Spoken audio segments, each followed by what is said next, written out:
हाय, आप कैसे हैं? मैं अल्लाह से दुआ करता हूँ, भगवान से दुआ करता हूँ कि आप खुश रहें, शादाब रहें, कहीं भी रहें, आबाद रहें, हर मकसद में कामयाब रहें। ये नियाजी न्यूज़ की दुआ है।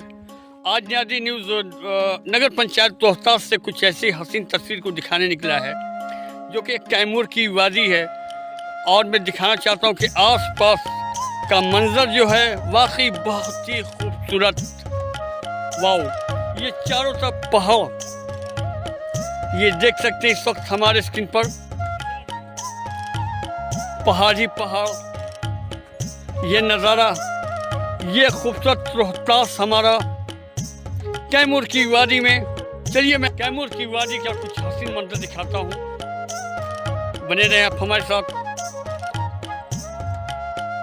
वाओ, क्या सुंदर नज़ारा है, ये कुदरत का शाहकार